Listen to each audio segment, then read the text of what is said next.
Hey guys, tonight we drift into the dusty corridors of history to uncover a tale that still makes historians squirm, and rightly so.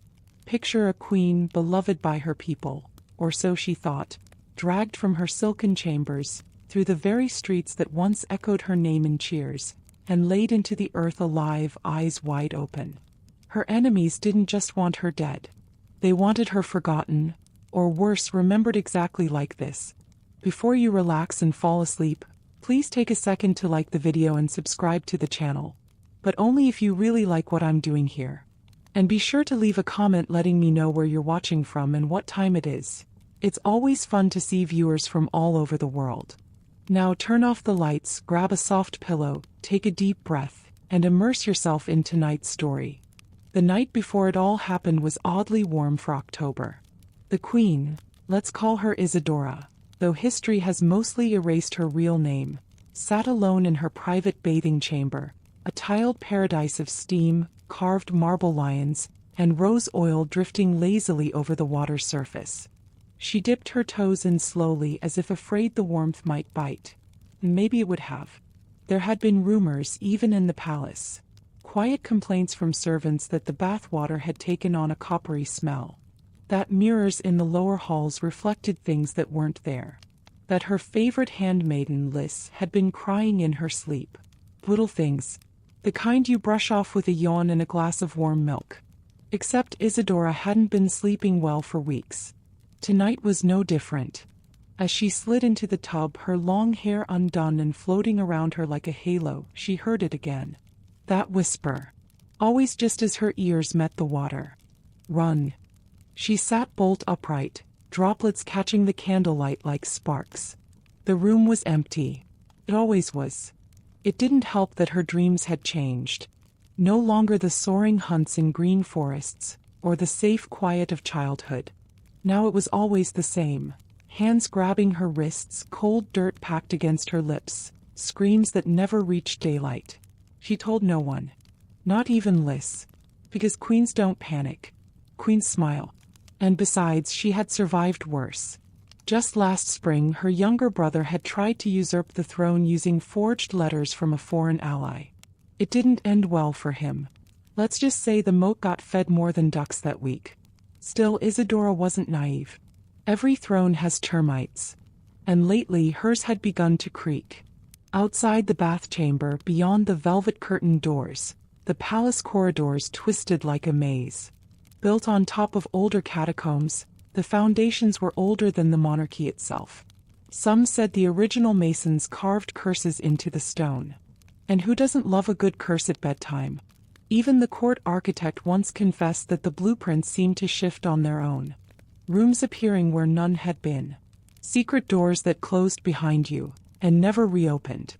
But tonight everything was still. Too still. Liz knocked gently and entered, carrying fresh linens and a small dish of honeyed figs.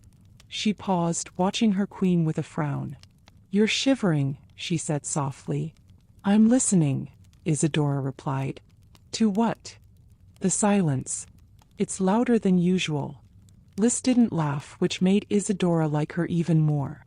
Instead, she busied herself folding the towels, eyes darting toward the candle flames that refused to stay still. Historians still argue whether Queen Isadora knew that her reign was about to end. Some claim she was completely blind to it, tricked by those closest to her. Others believe she planned for it. Hid letters, planted rumors, left behind codes in embroidery patterns only her true allies could read. But that night, in the scented steam, she seemed very much like a woman haunted by something just outside the edge of vision. Outside, an owl cried once. Then twice. Liz turned pale. "Is it a bad omen in your country too?" the queen asked, not looking up. "In mine," Liz whispered. "Owls don't hoot, they warn." Light joke number 1. It's always the owl, right? Never a duck. Nobody's ever said, "Beware the duck of death." But maybe they should. That night after the bath, Isadora walked her own halls in silence, barefoot, her silk robe whispering over stone. She passed the Hall of Ancestors, where portraits of long-dead kings watched with narrowed eyes. The candlelight made their pupils twitch. Or maybe that was just fatigue. She paused beneath her great-grandmother's likeness. A queen who once wore armor beneath her gowns and challenged 3 bishops to a duel. Isadora touched the frame, then moved on. Sleep came only after she downed a blend of poppy milk and mulled wine. Even then her dreams returned. Dirt. Darkness. And that voice again, closer this time. Only this time it didn't say run. It said kneel.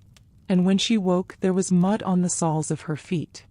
When Queen Isadora woke the next morning, the sun was already well into the sky, though it filtered through her heavy velvet curtains like diluted gold.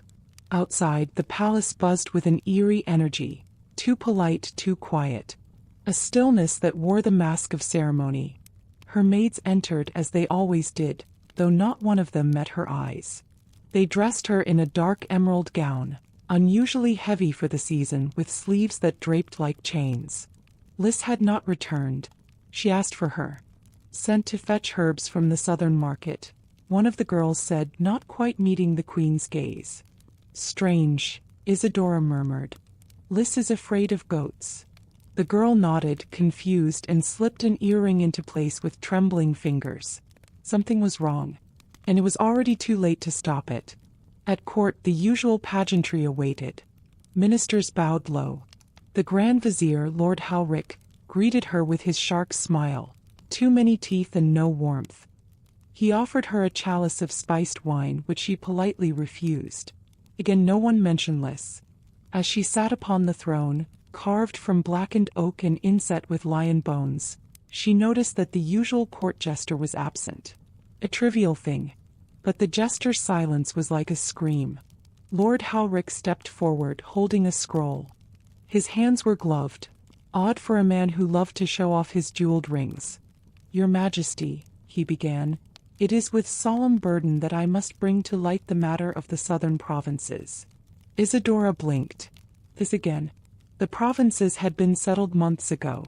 Trade routes restored. Taxes flowing. The people singing songs with her name again, thank you very much. But Halric went on, voice as smooth as murder. New letters have surfaced. Correspondence with foreign powers. Encrypted orders. Treasonous intent.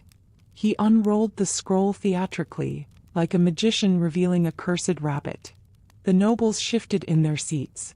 Mainstream historical fact. Monarchs in medieval courts were often accused of conspiring with foreign powers as a pretext for removal, especially women whose influence threatened the nobility. Queen Eleanor of Aquitaine, for example, spent years imprisoned for supposed schemes. Are you accusing me of treason in my own hall? Isadora asked, voice cool as moonlight on steel. Never, Halric said, bowing again. Merely informing you of whispers. And suggesting, out of utmost loyalty of course, that you temporarily relinquish authority while these matters are examined. Light joke number 2. Just a temporary suspension, they always say. Like bad Wi-Fi. Only this kind ends with a shovel. Guards appeared then. Not hers. Uniforms different. Faces unfamiliar.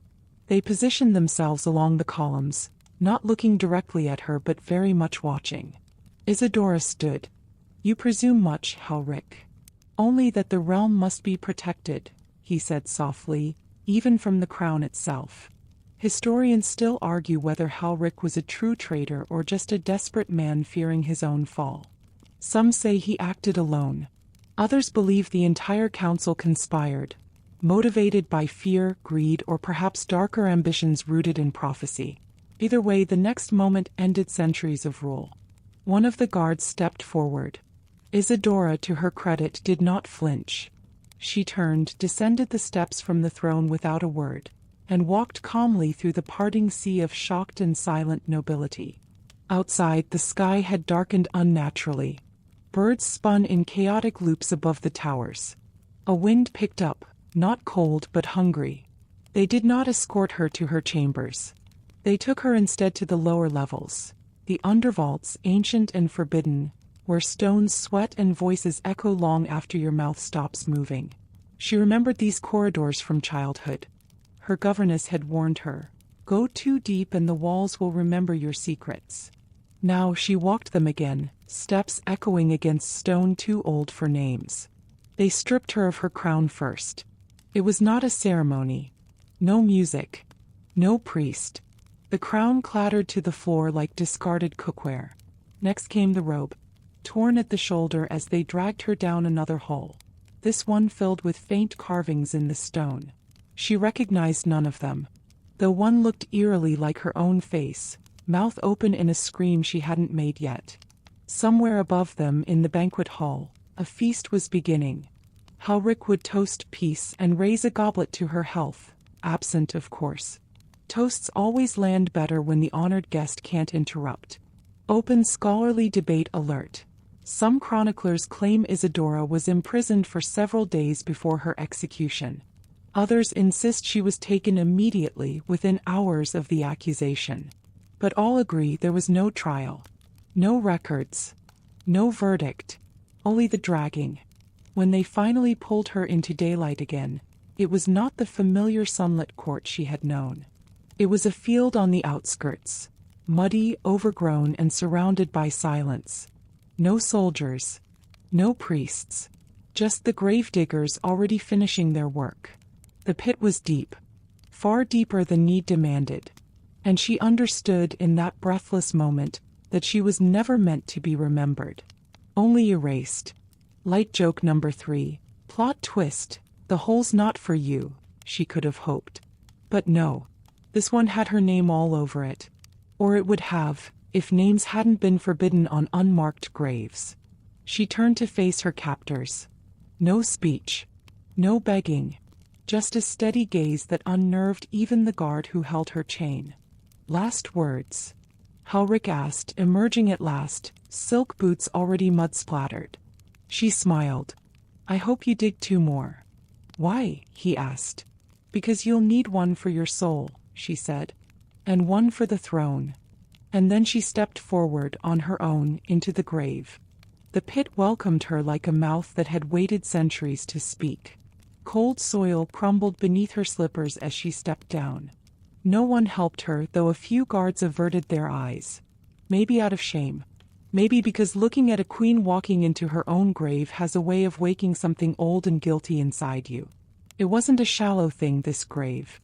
It was cut into the earth like a scar, long, narrow, and too precise. Clearly not the work of spontaneous justice. No, this had been planned. Days, maybe weeks in advance. One doesn't dig 6 feet of punishment overnight. Some even whispered that it had existed long before her reign, that the royal family had kept it hidden for someone they always expected to fall. As she reached the bottom, her emerald gown soaked with earth and torn at the hem, she tilted her head upward. The sky framed the top like a painting. The faces staring down did not blink. And then came the worst sound of all. Shovels scraping dirt. Not fast, not frantic, but deliberate. Methodical. They weren't going to stab her. Not shoot. Not burn. They were going to bury her. Alive. Mainstream historical fact. In some medieval and early modern societies, burial alive was reserved for crimes perceived as invisible betrayals, heresy, regicide plots, or curses. The logic was both poetic and horrifying. If your crime was hidden, so should your body be. The dirt began to fall. Not in landslides, but in slow handfuls. The first clumps landed on her shoulders. The queen flinched but didn't cry out. She'd expected more shouting, more finality.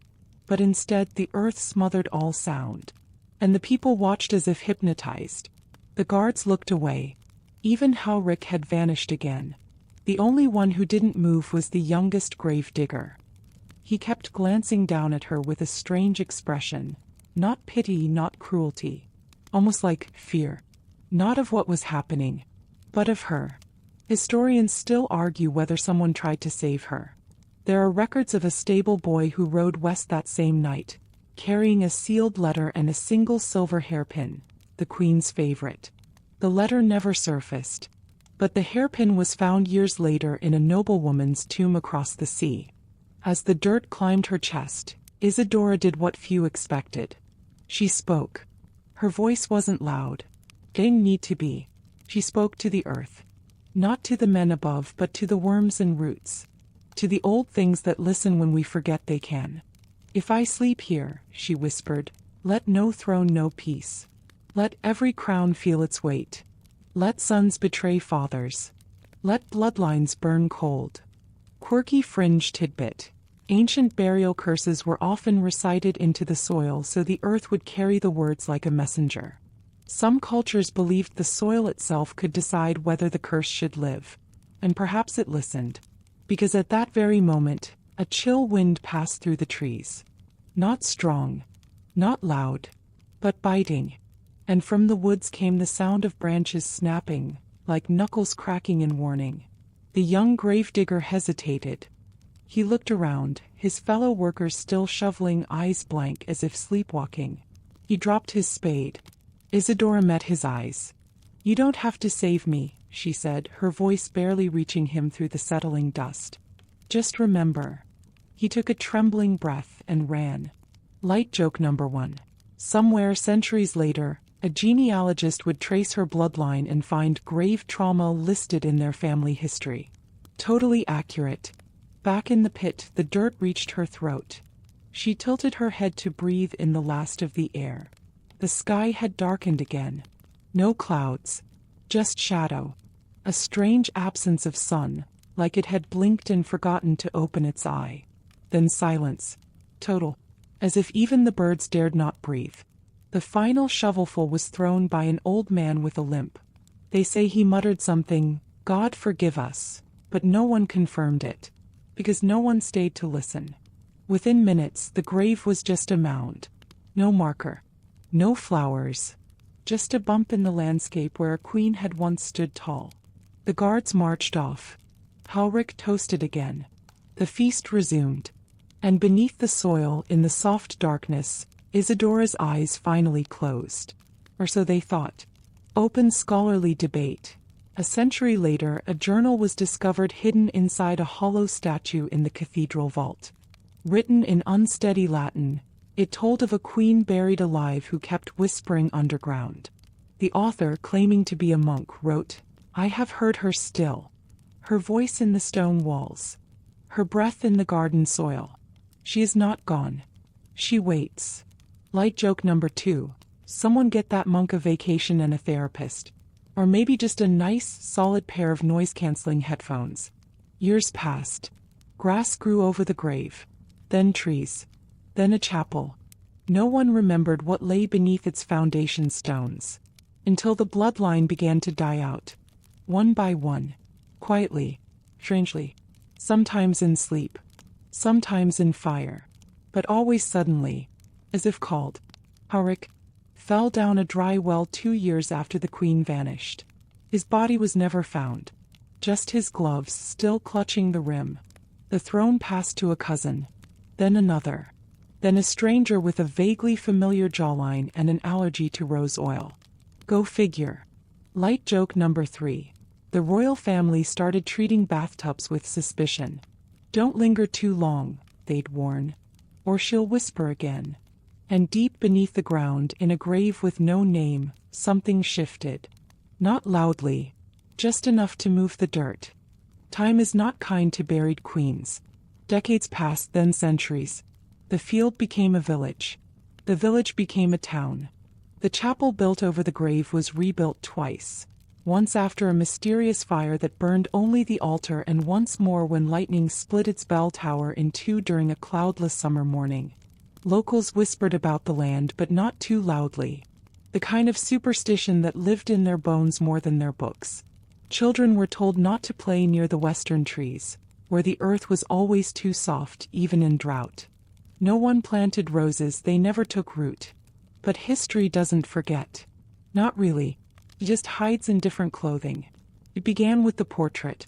A new queen, Leontine of the Western Line, great-great-granddaughter of Halric's cousin, commissioned a series of royal portraits to decorate the refurbished chapel. A gesture of grace. A symbol of divine right. But one of the painters, a quiet man named Aloy, began to lose sleep. Every time he painted Leontine, her face twisted on the canvas. Not grotesque, just wrong. Not her. Softer jaw.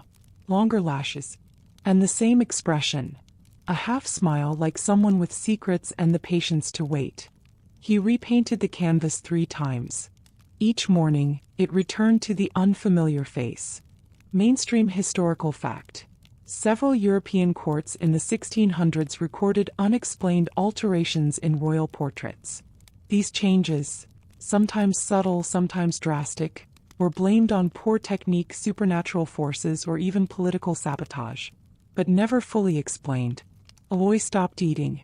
He whispered to the canvas. One night he burned it. 2 nights later he disappeared. His apprentice found the ashes and, among them, a single painted eye untouched by flame. The portrait was never completed. But the rumors began. They say she was a buried queen, said the blacksmith's wife. A witch, corrected the baker. A saint, claimed a widow whose roses finally bloomed after she sprinkled her garden with dirt from the chapel floor. Light joke number 1. Just imagine the Yelp review. Miracle flowerbed, minor ghost haunting, would dig again. By the reign of King Alban, Leontine's son, things had gone from superstitious to political. Crops failed 3 harvests in a row. The royal bathhouse collapsed on the same date 3 years running. And every time the king tried to sire an heir, the child was either stillborn or born with a faint birthmark on the shoulder shaped like a crown. Someone finally said it aloud in court. Perhaps the old queen is angry. Alban scoffed. But that night, in the royal crypt, one of the sarcophagus lids shifted. On its own. And a cold wind blew through the sealed chamber. Quirky fringe tidbit. In some folk traditions, royal spirits weren't simply buried. They had to be bound. Through rites, symbols, or even iron nails driven through the coffin. No such precautions were ever taken with Queen Isidora. After all, she wasn't buried by the royal court. She was disposed of. Historians still argue whether King Alban knew about the grave beneath the chapel. Some say he found his great-uncle's journal, complete with a crude map. Others believe the chapel itself whispered the location to him, through cracks in the stone, patterns in the moss, and dreams that weren't his own. Either way, Alban gave the order. "Excavate beneath the altar," he said. "I want to see what lies beneath our faith." The workers hesitated, not because they feared treason, but because they feared her. Light joke number 2. Nothing says, "I'm spiritually stable," like digging up your ancestors' unmarked cursed grave for closure. They dug. The chapel floor broke easily. Underneath, layers of black soil, ancient stones, and finally, a cavity. No coffin. Just a hollow space and bones. Small. Elegant. Undisturbed. But here's the strange part. The skull was not where it should have been. It rested not at the top of the skeleton but at its side, turned toward the wall as if listening. Or whispering. There were no signs of decay on the teeth. No shroud. But clutched in the hand was a ring, emerald set, the band shaped like twining vines. It matched an old royal seal long believed lost to time. And burned into the earth around the bones. Yes, burned, was a faint outline. A crown. As if the very soil had remembered her. Open scholarly debate. Some scholars claim the crown-shaped burn was a natural mineral pattern. Others argue it was a symbol seared by something unnatural. The third theory, the earth itself had been warped by the queen's final breath. Like a scar that never faded. The bones were quietly removed. Some claimed they were reburied with honors. Others whisper they were locked in a hidden vault, beneath the new cathedral, encased in salt and silver. And yet, that night in the royal nursery, the nursemaid heard a lullaby being sung, in a voice she didn't recognize. And when she rushed in, the cradle was rocking on its own. She resigned the next day. Light joke number 3. Great Pay haunted crib, occasional dirt tracks on the ceiling. 5 stars. And so, Queen Isidora's story re-entered the bloodstream of history. Not as a page in a book but as a whisper in the dark. A chill in the hallway. A name no one teaches but every child somehow knows. Not all queens wear crowns. Some wear silence like a veil. Years became memory. Memory became rumor. And rumor, well, rumor is the most durable stone in any kingdom. long after King Alban's death. Some say he fell down the same stairs his great-uncle once feared. The tale of the buried queen was little more than a bedtime warning. Be kind to the soil, mothers told their children, or Queen Isidora will pull your dreams underground. But you know how these things go. The court moved on. New monarchs. New wars. New scandals. The chapel was rebuilt again. This time in white marble with stained glass windows so colorful they made even judgment look cheerful. And for a while the whispers went quiet, until the crown returned. Not her literal crown, mind you, that had long since been melted down and turned into tasteful door handles. No, this was the presence of a crown. The weight of one. And it came back with a girl named Celine. Celine was 16 when her father, the reigning monarch, died suddenly during a falconry expedition. One moment he was laughing, arm outstretched, leather glove raised. The next, collapsed. Heart stopped. The falcon never returned. Neither did the glove. Historians still argue whether it was poison, stress, or divine retribution. But Celine became queen overnight, crowned with a diadem that felt suspiciously heavier than its metal should allow. Mainstream historical fact. Coronations of young queens were often accompanied by intense scrutiny, especially if their ascension followed a sudden or unnatural death.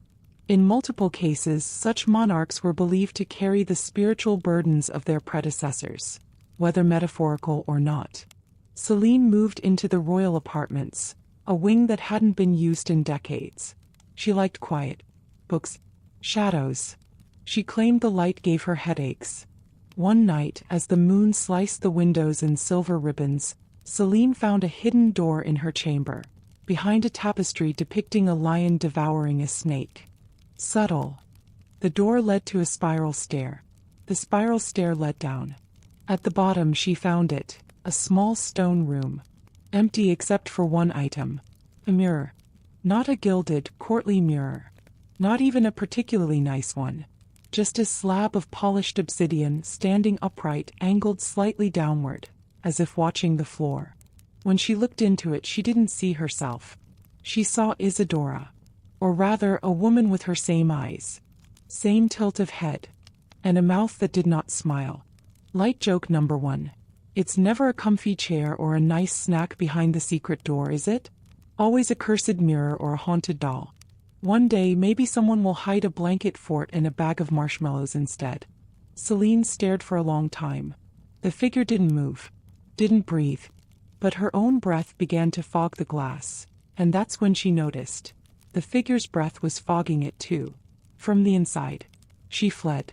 For weeks afterward, Celine heard whispers in her sleep. Not frightening ones. Just persistent. Like a song remembered halfway, humming just out of reach. She began to dream of mud. Pressure. Of green silk and emerald rings. She began to remember things no one had told her. Names of servants long dead. The smell of Lys's hair when wet. The cold taste of dirt swallowed too soon. The court noticed the change. She spoke less. Watched more. Began wearing gowns in deep forest green even in summer. She refused the council's request for a marriage alliance. When pressed, she answered only, "My vows were buried long ago." Quirky fringe tidbit. In some cultures it's believed that when an ancestor dies with unfinished business, their soul may bind to a descendant, passing not only traits but memories, preferences, even unfinished sentences. It's not reincarnation. It's sharing. Light joke number 2. You may be entitled to the memories of a vengeful royal ghost. Ask your family tree if possession is right for you. The council grew uneasy. They ordered the mirror removed. But when workers entered the chamber, it was gone. Vanished. Only the faint scent of rose oil remained. Celine's reign was brief but memorable. She restored lands lost for generations. She disbanded the high court and imprisoned half the nobility within a year. She installed new laws limiting how long a person could be buried without a name. When asked why, she simply said, "So no one sleeps as I did." Open scholarly debate. Some claim Celine was possessed by Queen Isidora. Others argue she merely channeled her story, inspired by dreams and guilt written in bloodlines. Still others believe she was Isidora, reborn, returned, or never fully gone. One thing is certain. Celine died young, 31. In her sleep. No cause was ever found. No illness. No poison. Just a heart that stopped, like her father's. Her face serene. Hands folded across her chest. And in one palm, a silver hairpin shaped like a lion. Her final request? That she be buried beneath the chapel. And that her grave never be marked. Light joke number 3. That moment when your family history reads like a ghost tour brochure. And so another queen entered the soil. 2 now. Perhaps more. Stacked like chapters. Bound by roots. Waiting. Not for revenge. Not even for justice. But for memory. Because the thing about queens who are buried alive, they rarely stay quiet forever. Celine's burial was quiet. No parade. No endless procession of nobles in weeping black robes. Just a small group, a twilight ceremony, and a grave dug precisely 12 paces east of the old chapel altar, though no one could say why. Some claim she requested that exact distance. Others murmured that her nurse, in her final hours, heard Celine whisper numbers in her sleep. 12. Then 6. Then 1. Always repeating. The spot was simple. No headstone, just a single slab of dark stone laid flat over the earth. No name. No date. Only a carved vine motif spiraling in a ring. 3 days later the grave cracked. Not the earth, the stone. Split cleanly down the middle like a fruit too ripe to hold itself together. The royal masons replaced it. Within a week the new slab split too. Eventually they stopped replacing it. Let the ground breathe, they said. Let the past settle. It never did. Mainstream historical fact. In several medieval burial sites across Europe, graves of women associated with political upheaval or suspected heresy were found to have been disturbed posthumously, not by looters, but by strange geological activity localized to those specific plots. Scholars still lack clear explanation. Meanwhile, the chapel itself began to change. Small things at first. Candles refusing to stay lit. Votive offerings disappearing. A wooden crucifix found turned upside down. Not by hand, but as if the beams themselves had twisted. Then came the voices. Visitors would sometimes hear humming, low and melodic. Others claimed to hear words. Always female, always soft, and always in an archaic dialect. The priests, brave souls, performed blessings. The walls bled rose oil for 3 days. Quirky fringe tidbit. In some folklore, rose oil is considered a spirit's preferred scent for presents. Not because it's lovely, but because it masks the smell of the grave. A form of perfume penance, if you will. The palace tried to ignore it. A new queen was crowned. Mariana. Young. Cheerful. The kind who believed in reason, reform, and reorganizing furniture. She ordered the chapel closed for renovations. We'll drain the madness with better lighting, she joked. Her first week in power, she had the obsidian mirror moved to a storage vault beneath the north wing. That night, every mirror in the royal palace cracked at the same hour, 3:13 a.m. Every single, including the ones that weren't glass. A silver tea tray, a polished sword. Even the still water in a goldfish bowl split in half like a sheet of ice. Mariana called in experts. Historians. Architects. A bishop. They all offered the same explanation, more or less. Maybe don't move the cursed mirror? Light joke number 1. When the bishop agrees with the interior decorator that you've angered an ancient royal ghost, you know your renovation plans are doomed. Eventually Mariana relented. The mirror was returned, not to its original room, which mysteriously sealed itself with roots overnight, but to a side gallery. Roped off. Unmentioned. But never ignored. He passed by it often. And slowly Mariana changed. She wore green now. Refused wine. Spoke in proverbs no one understood. Once, during a council meeting, she stood and calmly recited the genealogy of Isidora's bloodline, backward. From death to birth. When asked how she knew it, she smiled and said, "I read it in a dream." Open scholarly debate. Is this hereditary trauma, spiritual possession, or subconscious inheritance passed through stories and stones? There's no consensus. Some blame the soil, others the mirror. A few even blame the vines carved into the grave slab, as if symbols can carry memory. Then there's the matter of the throne room. One morning, the cushions on the queen's chair were found soaked, not with water but with what smelled like old rose oil. The fabric permanently stained in a ring around the seat. The upholstery was replaced. The stain returned. Finally, Mariana ordered the throne removed entirely. She chose to stand instead. A queen who would not sit. Light joke number 2.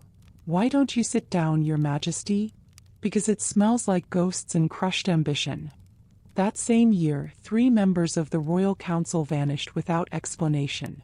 Each had signed off on the original excavation of Isidora's grave. The last one left behind a journal found open to a single sentence. She remembers everything we forget. From then on, things escalated. Children born within the palace were marked. Not harmed, just altered. One girl born with white streaks in her hair. Another child who sang in Latin before speaking a word of the modern tongue. A boy who refused to sleep on anything softer than dirt. They called them Isidora's echo. Not out loud, but in whispers. And the whispers grew louder. Then, during the Feast of the Founding, a national holiday meant to honor the first kings and queens, every bell in the kingdom rang out of sync. Offbeat, chaotic, as if someone were trying to play a song in reverse. The bells cracked. Not from use. From inside. Light joke number 3. Happy Founding Day, folks. Here's your free curse and complimentary auditory hallucination. In response, Mariana made a decision. She decreed that no future monarch would ever be crowned until the chapel beneath the throne room was resealed. Not reburied. Resealed. With iron. With salt. With silence. And most importantly, with acknowledgement. Because ghosts, especially royal ones, hate being forgotten. And Queen Isidora? She was never forgotten. She was buried. Which, it turns out, is not the same thing at all. Mariana's decree was taken seriously at first. Iron bars were installed over the chapel entrance.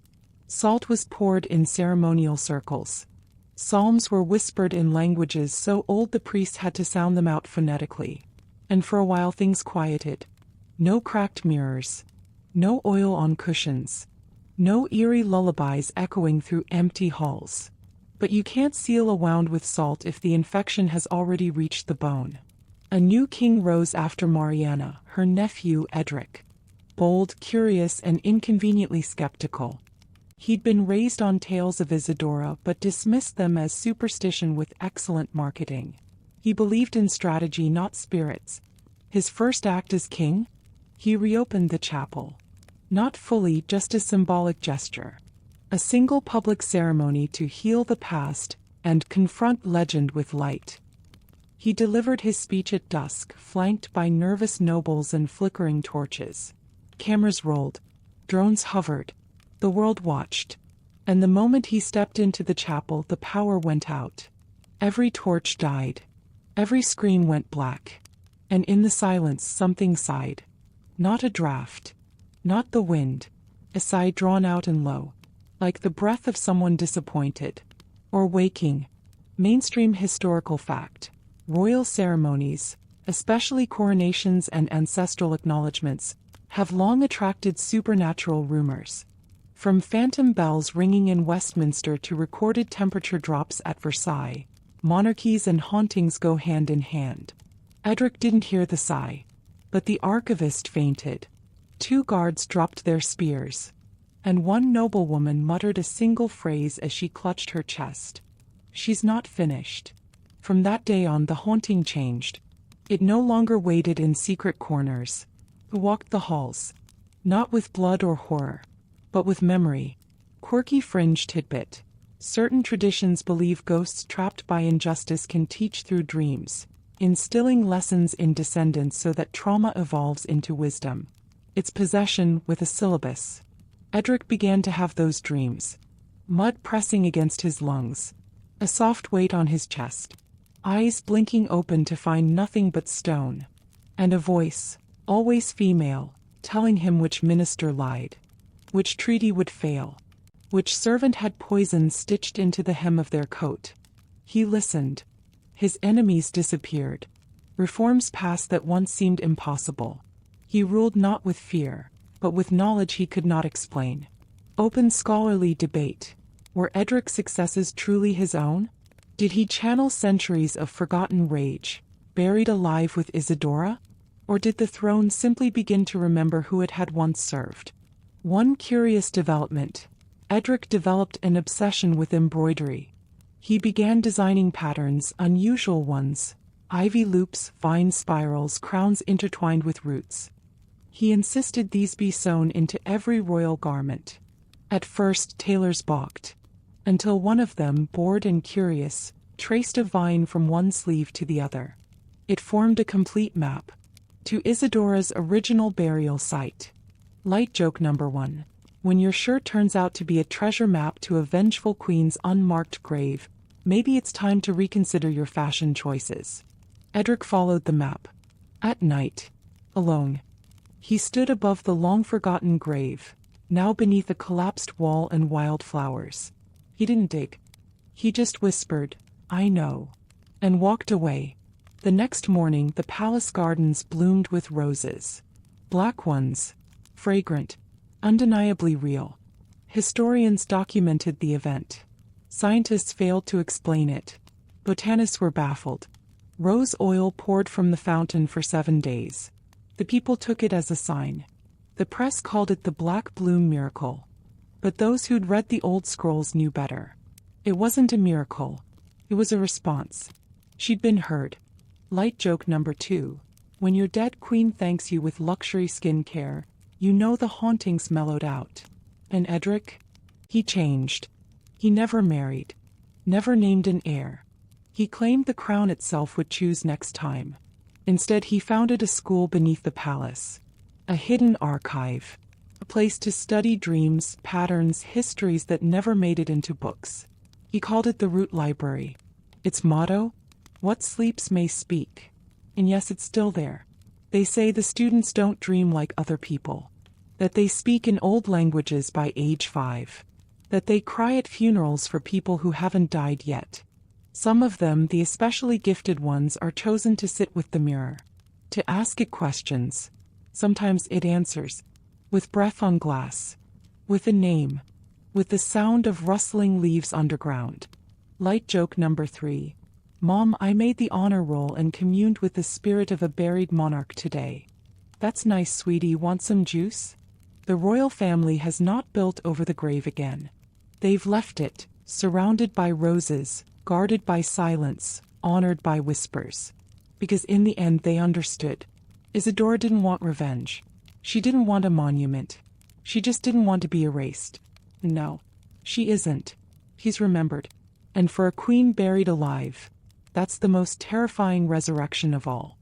The garden around Queen Isidora's grave became a place of pilgrimage. Not officially, of course. No royal decree announced it. There were no signs, no guards, no souvenir stands. But people found it anyway. They said the roses grew taller there. That the petals had veins like fingerprints. That if you placed your ear to the soil, it hummed softly. Not a sound exactly, but a vibration like distant breath. And if you whispered a secret into the earth, it stayed. Safe. Known. Not judged. One young girl visited every year on her birthday. She left a drawing, always the same. A woman with green eyes, a torn dress, and a crown made of vines. When asked why, the girl would shrug and say, "She told me to." Mainstream historical fact. Royal grave sites throughout history have often been transformed into shrines, despite official attempts to suppress them. From Anne Boleyn's unmarked chapel grave to Napoleon's tomb being touched for luck, people seek contact with buried power, even if that power is painful. Eventually, the palace leaned into the myth. A quiet garden tour added to the royal itinerary. A historical grove for contemplative reflection. But those who knew the story felt it. That pull. That gravity in the dirt. That knowing presence. It wasn't a haunting anymore. It was something more ancient. Something like memory with a pulse. Quirky fringe tidbit. In certain folkloric traditions, places of unjust burial are thought to become memory nodes, locations where time folds in on itself and the stories stored in the soil rise through dreams, reflections, or instinct. And then came the festival. Not by royal command. Not by priestly ritual. Just people, lighting candles, weaving crowns of ivy, singing lullabies no one remembered learning. They called it the Day of the Quiet Queen. On that day, no bells were rung. No trumpets sounded. Instead, people sat, listened, told stories. And beneath it all, the soil stayed warm. Open scholarly debate. Was Queen Isidora's influence spiritual, symbolic, or psychological? Scholars are still split. Some argue she was the seed of a new cultural archetype. Feminine power repressed, buried, but indestructible. Others argue she was simply a victim turned myth. But none can deny her impact. Statues crumble. Crowns rust. But stories? They root themselves. Light joke number 1. Come for the conspiracy, stay for the generational healing ritual in the cursed flower garden. What's stranger is what began happening elsewhere. Other countries. Other royal lines. Reports of women dreaming in languages they didn't speak. Discovering bruises in the shape of crowns. Digging holes as children instinctively, then crying when they reached nothing. One noblewoman in Eastern Europe claimed she'd been visited by a vision. A queen in emerald saying only, "The soil remembers." She later resigned from politics and became a gardener. A famous pop singer released an album titled Buried Alive, Crowned in Silence. Every track told a part of Isidora's story. None of the producers claimed to write the lyrics. They just appeared. Light joke number 2. Haunted Spotify playlist incoming. Track 1. You Can't Bury Me If I Bloom. And yet the royal family said nothing. Not officially. But on the current monarch's lapel during state visits is always a single rose, black or dark red, named unremarked. At the annual banquet of queens, a seat is left empty. A plate untouched. No toast given. Just a candle lit before anyone speaks. The press always asks about it. The palace always declines to comment. But those who've been there say the candle flame never flickers. Not once. Even in the draftiest ballroom in the kingdom. The throne room itself underwent renovations. Again. Not for luxury. But for reinforcement. Beneath the floor they laid a new stone slab. Plain, unmarked. But when a royal historian dusted it months later, faint lines were found. Vines. Spirals. A crown. No one had carved it. At least not recently. And when the light hit it at dusk, some said they saw words. Not etched, but glowing faintly in the grain. She waits. Not for vengeance. For the remembering. Light joke number 3. Someone tell Hallmark to make a "thank you for haunting us" into enlightenment card. To this day, the Royal Dream Archive, yes, it's real, keeps a catalog of all verified Isidora sightings, dreams, and shared memories. Over 3,000 entries. And counting. One archivist, when asked how he felt about storing a dead queen's ghost files, simply said, "She's not a ghost. She's a record." And in that way, Queen Isidora didn't rise again. He never had to. She was simply dug up, not by shovels, but by truth. By fear that turned to curiosity. Curiosity that turned to reverence. She had been buried alive. But no. She's alive in the way all great stories are. She is known. She is whispered. She is carried. Some say that remembering someone is the truest form of resurrection. If that's true, then Queen Isidora is more alive now than she ever was in flesh and crown. Because something strange began to happen. Subtle at first. Across the kingdom, artists began painting her without instruction. Writers started including characters with green eyes and ivy-stitched gowns. A play opened in the capital titled The Woman in the Earth. It sold out every night even though no one remembered advertising it. In the play's final scene, the buried queen stands alone on stage. She never speaks. She simply looks at the audience.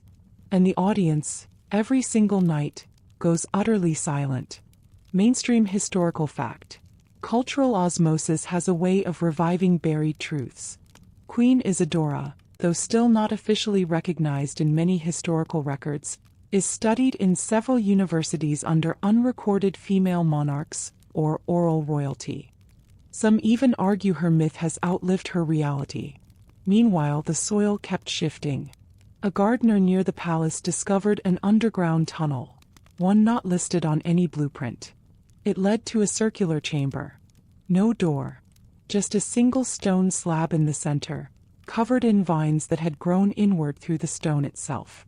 When they tried to cut the vines, they bled rose oil. The team left them alone after that. No one has returned since. Quirky fringe tidbit. Certain vines in folklore, particularly ivy and creeping fig, are said to act as spiritual conductors, like veins for buried memory. Cutting them disrupts more than just a plant system. It breaks connection to the unseen. And no one wanted to break the connection. Especially not Queen Elira, Edric's granddaughter. She was born during a thunderstorm under a full moon with a faint ring-shaped birthmark on her back.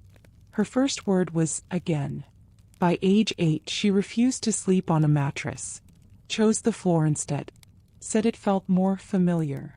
At 12, she recited laws no longer in use, word for word, including phrasing lost to time. By 16, she ordered the royal seamstress to weave a new coronation gown entirely of dark green velvet, embroidered with vines and a single small crown at the base of the spine. She did not explain why. Open scholarly debate. Is Queen Elira's behavior symbolic inheritance or something deeper? Genetic memory? A long-running act of cultural performance? Or the final elegant thread of a curse transforming into legacy? When she was crowned, she stood at the foot of the chapel, not inside it.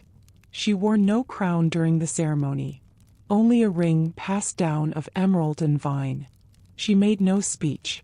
She simply laid her hand on the soil. And the earth sighed. Not wind, not movement, said, soft, satisfied, heard only by those who were listening. Light joke number 1. That's when you know you've finally earned your ghost queen's approval, when the ground exhales like a tired cat. After Elira's coronation, things began to shift again. But this time gently. Dreams became clearer. Mirrors stopped cracking. Children stopped digging holes and started planting trees. The roses, they changed color. No longer black. Now a deep twilight purple, almost blue but never quite. And they never died. Not in winter. Not in drought. Scientists tested them. They still can't explain it. But they now grow all over the kingdom. Especially near graves. Especially on the unmarked ones. Elira encouraged it. Let the quiet ones bloom, she said once. It became a motto, etched into the palace gates in ivy lettering. And still no official history book mentions Queen Isidora by name. But in every classroom, there's a portrait of a woman with unreadable eyes and soil-stained robes. And a placard that reads only, "Some roots reach deeper than truth." Light joke number 2. Bet she's the only historical figure who got canonized by flower beds and ASMR dreams. There are rumors, of course, that Queen Elira speaks to someone in her sleep. That she keeps a journal written in 2 different handwritings, hers and another. That she never visits the vault beneath the palace, but always knows when something moves down there. And that once, late at night, she was seen kneeling at the garden grave, whispering something no one could quite hear. Thank you for waiting. Light joke number 3. Hallmark still hasn't made that card, but someone really should. The world has changed since Isidora's burial. Thrones don't hold the same power. Bloodlines thin. Borders blur. But one thing remains constant. People still visit the garden. Still kneel at the unmarked grave. Still whisper their secrets into the ground. And sometimes, just sometimes, the dirt warms. Just enough to feel like breath. Or memory. Or a heartbeat. It's funny in a way. How the world tries so hard to forget uncomfortable stories. And yet they become the ones we whisper at campfires, teach in shadows and write into dreams. Queen Isidora had been erased from history. But now, she's felt. And not just in the kingdom where she was buried. Reports began appearing from far beyond her borders. In towns that had no royal lineage. In places where her name had never been spoken, until it showed up in someone's dream. A nurse in Morocco described seeing a woman in emerald, standing beside her patient's bed the night before a miraculous recovery. A little boy in Chile sketched a woman in green robes with roses growing from her feet, before he had ever seen such flowers. A lighthouse keeper in Finland swore that one evening, the sea turned black and a voice told him, "The ones you bury must be remembered." None of these people knew each other. None had reason to lie. And none of them could explain why they said the same 3 words after their visions ended. She remembers me. Mainstream historical fact. Collective dream phenomena, while not scientifically verified, have appeared in folklore across all cultures. Shared imagery, particularly of feminine figures linked to the earth, are more common in post-trauma societies. Some experts speculate that cultural memory may transmit symbolically through story, art, and even genetics. Back in the kingdom, Queen Elira began publishing anonymous journals, first-person accounts of women from the past, told in voices that felt eerily real. They covered everything: betrayal, childbirth, punishment, loneliness, silence. None of the women had names, but the tone was unmistakable, especially the one titled 12 Paces East. It detailed in vivid prose the sensation of earth on one's chest, the press of weight, the taste of iron, the sound of breathing that isn't your own. It ended with, "I died, but not all of me was buried. Some of me waits." The journal became required reading in schools.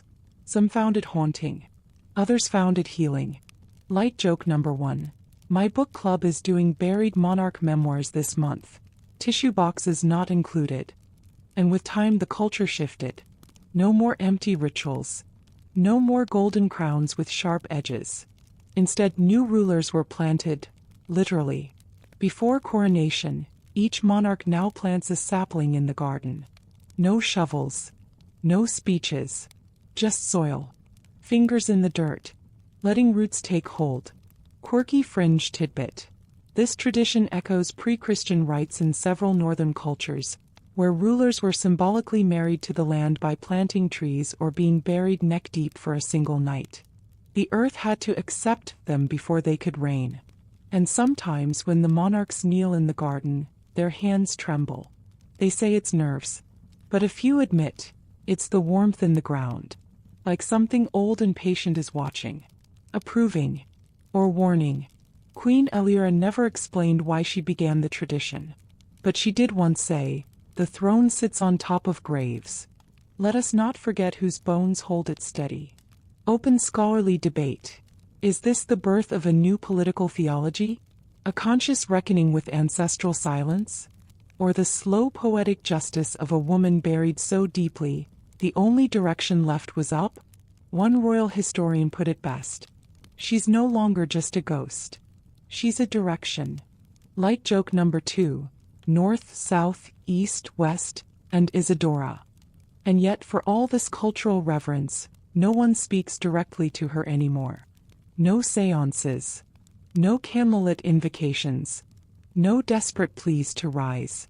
Because they know, she's already here. In the cracks of the stone.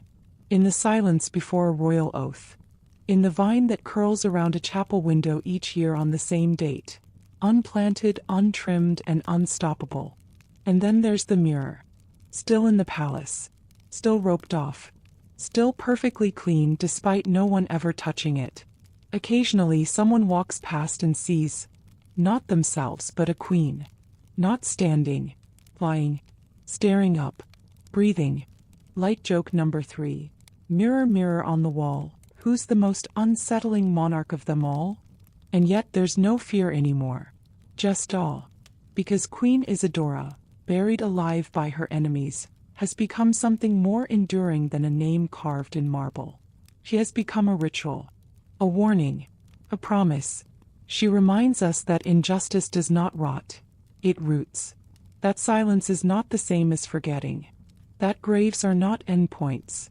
They're beginnings written in soil. And all she ever wanted was to be known. Now finally she is. The grave is still there, of course. No plaque. No torchlit reverence.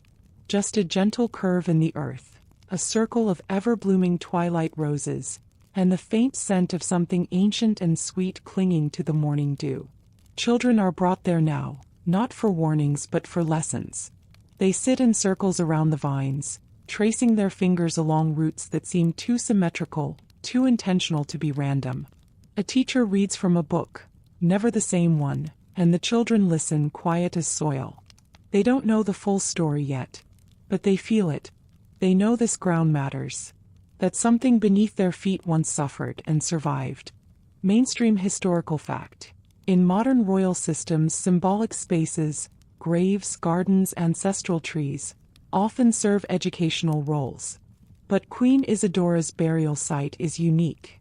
It has become a living classroom. Not of her life, but of her lesson. Queen Elira rarely visits the garden during the day. She comes at dusk, walking alone in a dark cloak, carrying no lantern. Sometimes she kneels. Sometimes she speaks. But most often she just listens. Palace workers have noted that whenever she leaves the garden, the wind picks up behind her, like a sigh. Or perhaps applause. There's no official policy on Isidora now. She's neither named in ceremony nor erased from it. But each monarch, before ascending the throne, is asked a simple question by the royal steward. Do you know what lies 12 paces east? And if the answer is no, they are not crowned. Not yet, because it is not enough to wear a crown. You must first understand why it was dropped. Open scholarly debate. Is this a moral test? A rite of passage? Or simply a clever tradition to root future rulers in humility? Historians debate it still. But the tradition persists, unchanged through revolutions, economic collapse, even modern constitutional reforms. Quirky fringe tidbit. Some believe the original location of Isidora's grave was deliberately obscured in court records, not just to hide the crime, but to force future generations to rediscover her through other means. Dreams, symbols, the curling path of ivy across a map. The ivy is still growing. Faster now. It's reached the outer palace walls despite every attempt to cut it back. Curves and spirals. Crown shapes, some say. Others believe it's writing. A gardener once traced it onto parchment. The letters weren't any known alphabet. But when shown to Queen Elira, she smiled and said, "She's writing her name." And still new roses bloom. Every season. Different shades. Some even say different scents depending on the time of year. One man claimed the winter roses smelled like old books. Another swore the summer ones carried the scent of Lys's perfume, though no records remain of what she ever wore. Light joke number 1. When your ghost queen starts customizing flower scents, she's either deeply bored or just showing off. And then there's the vault. You remember it. The chamber where the mirror was stored, the one that sealed itself after Celine's death. It reopened. No one forced it. One morning it was just open. Inside, the mirror stood as always. But next to it, an emerald ring. The same ring Queen Isidora wore. Untouched. Unscratched. Set upon a cloth of green so deep it looked like moss. No one moved it. They built a second rope around it. And now, every royal child is brought into the chamber on their 12th birthday. Not to look into the mirror, but to place their hand on the cloth. Some children say it's warm. Some say it's humming. One said, "She forgives us."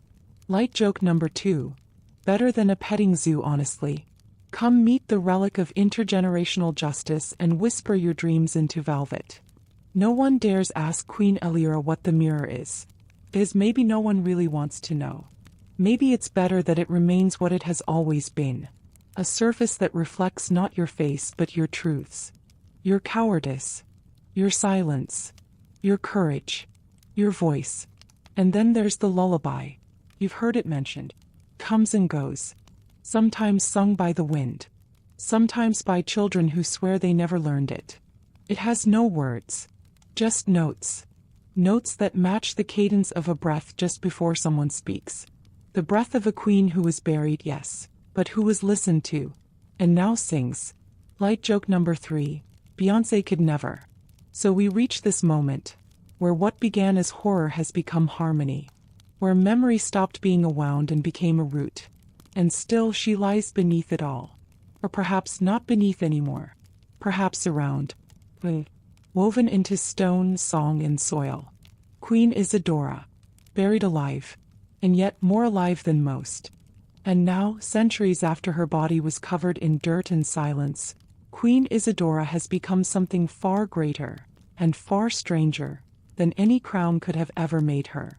She is not a statue. She is not a myth in a dusty book. She is not a ghost rattling chains behind velvet curtains. She is presence. She is pattern. She is the quiet breath beneath every oath, the soft pull in every vine that creeps up the palace walls, the feeling you get when you forget something important, and the realization that maybe it hasn't forgotten you. Mainstream historical fact. Some anthropologists believe legends that refuse to die are not anomalies, but responses. Cultural immune systems, if you will.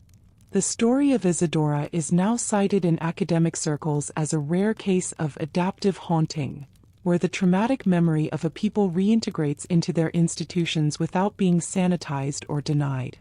And what are the signs? Start with the paintings. Every official royal portrait now includes a hint of green. A sash, a ring, a background ivy. No one mandates it. Just happens. Even the artists can't explain it. The most recent king refused to pose with a scepter. He posed with a spade. Let the world know, he said, I serve the soil now.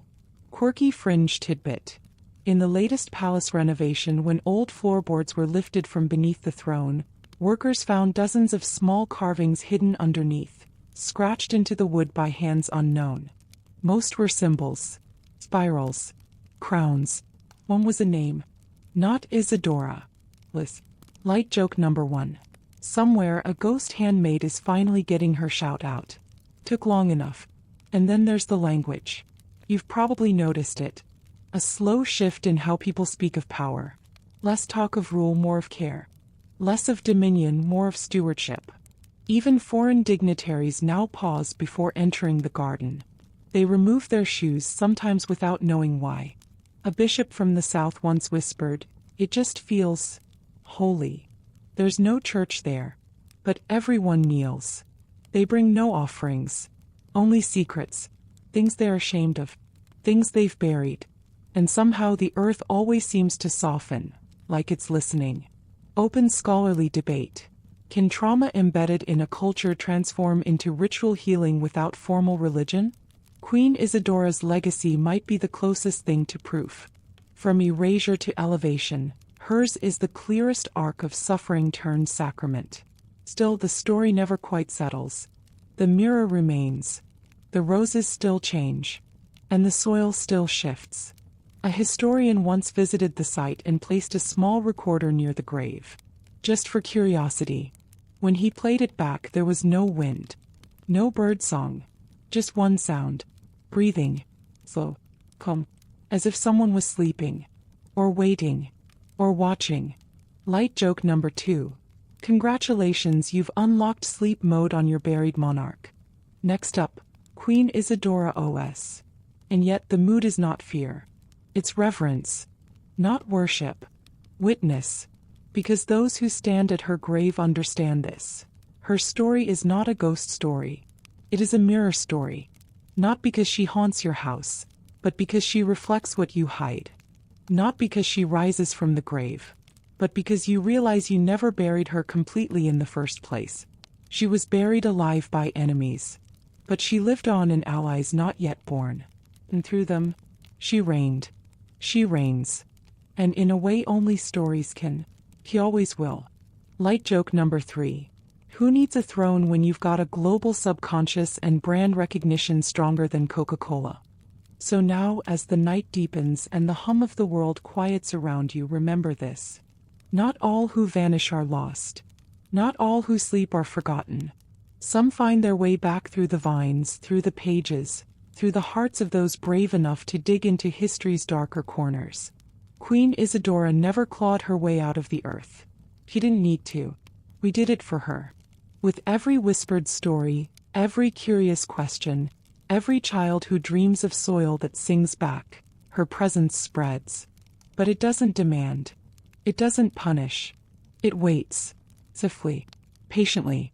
With the grace of someone who knows they've already won. So as you lie back now, eyes closed, breath slowing, let the image of the garden carry you. The roses sway not in wind but in memory. The earth is warm beneath you. And in that hush you might just hear her. A voice faint but kind saying not run or kneel, but simply, remember. Because remembering is how we keep the buried from being broken. And in that there is peace. There is rest. There is sleep.